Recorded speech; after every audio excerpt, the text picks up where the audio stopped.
ოპოზიცია პრეზიდენტთან კონსულტაციებზე იკრიბება. სალომე ზურაბიშვილის ოფისში ამ წუთებში მიდიან პროდასავლური ოპოზიციური პარტიების ლიდერები. მთავარი თემა ბუნებრივია ქვეყანაში შექმნილი პოლიტიკური კრიზისი და რეჟიმის რეპრესიებია. ნატალი ჯახუტაშვილი ჩაგვერთვება პირდაპირ ეთერში ამ შეხვედრის დეტალებით. გისმენ ნატალი. დიახ, შეხვედრა დაიწყება წუთი წუთზე, სწორედ ახლა იკრიბებიან საქართველოს პრეზიდენტის ოფისთან პოლიტიკოსები და დღევანდელ შეხვედრას დაესწრება თითქმის ყველა პოლიტიკური პარტიის წარმომადგენელი. გულისხმობ ცხადია ოპოზიციურ პარტიებს და დღევანდელი შეხვედრა იქნება დახურული სამუშაო ჯგუფის ფორმატში. იკრიბებიან პოლიტიკოსები და ისინი იმსჯელებენ ქვეყანაში მიმდინარე პროცესებთან დაკავშირებით იმაზე თუ რა ნაბიჯები უნდა გადაიდგას სამომავლოდ, რომ იძულებული გახდეს ბიძინა ივანიშვილის რეჟიმი, რომ წავიდეს დათმობებზე და ჩაინიშნოს ქვეყანაში ვადამდელი არჩევნები. აუცილებელია, რომ ამ პოლიტიკური კრიზისიდან ქვეყანა გამოვიდეს და ოპოზიციური პარტიები თანხმდებიან იმაზეც, რომ ამისათვის საჭიროა კოორდინაცია, კონსოლიდაცია, საზოგადოების კოორდინირებული მუშაობა, მათ შორის საქართველოს პრეზიდენტთან სალომე ზურაბიშვილთან და მათ განაცხადეს, რომ შეხვედრის დასრულების შემდეგ უფრო მეტი დეტალი ეცოდინებათ კონკრეტულად რა ინტერესებს სალომე ზურაბიშვილს და ისინი მეც გვეტყვიან ამ შეხვედრის დასრულების შემდეგ. ხილვის საკითხი იქნება ერთიანი ნაბიჯები იმ გამოწვევების წინაშე, რომლის წინაშეც დგას ქვეყანა და საზოგადოება, მათ შორის კოორდინაცია სავარაუდოდ საერთაშორისო მიმართულებით, იქ სადაც დიდი წარმატება დაიდოს სწორედ ერთიანი მუშაობის შედეგად. დიდი იმედი მაქვს, რომ სხვა ჯერზეც ოპოზიცია შეძლებს, რომ ერთიან ფორმატში შევძლოთ მუშაობა, იმიტომ რომ მიმაჩნია, რომ რეალურად შედეგის დადება ასეა შესაძლებელი. ამ ეტაპზე ფუნდამენტურად მნიშვნელოვანია მეტი ერთიანობა, მეტი კონსოლიდაცია, მეტი საერთო სამოქმედო გეგმა.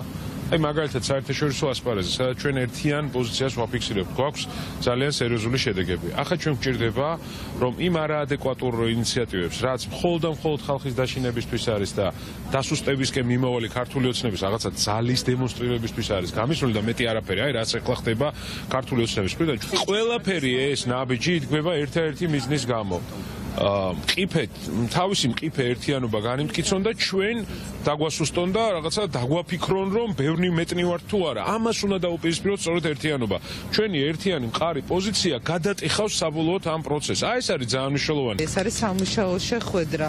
პარტიებს ჰქონდათ სურვილი პრეზიდენტთან შეხვედრის და ალბათ ეს თავისთავად ცხადია, რომ ორმხრივი საჭიროება ეს რადგან არის სამუშაო და დახურული ფორმატის შეხვედრა, ეს ნიშნავს იმას, რომ დიპლომატიური კორპუსი ამ შეხვედრას არ ესწრება და არის საკითხები და გროვდა, რომლის განხილვა არის ამ ფორმატში საჭირო. რაც შეეხება სალომე ზურაბიშვილის როლს, კი პრეზიდენტს აქვს აქ უდაოდ ყველაზე ძლიერი მაკოორდინირებელი და შემაკავშირებელი როლი.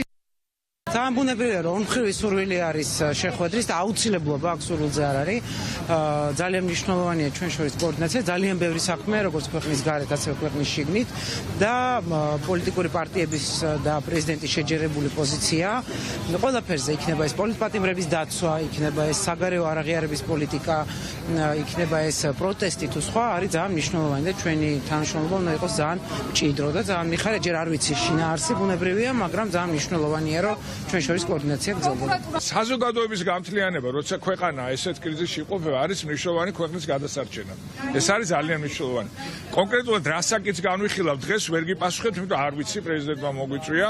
წინა კვირაში ქონდა ძალიან კარგი შეხვედრა ევროპის წამყვანი ქვეყნების ელჩებთან და ვფიქრობ, ეს მუშაობა ერთდროულად გაგრძელდება. სალომე ზურაბიშვილი, მე როგორც ვიცი, საერთაშორისო ღონისძიებას უნდა დაესწროს და ჩვენი გზავნილი მინდა უთხრა რა იქნება, რას თვლით სწორად საერთაშორისო ასპარეზზე, იმიტომ რომ სალომე ზურაბიშვილს ჩვენ განვიხილავთ გამაერთიანებელ ფიგურად საგარეო ფრონტზე სალაპარაკოთ და ბუნებრივია ამ შესაძლებლობას გამოვიყენებ.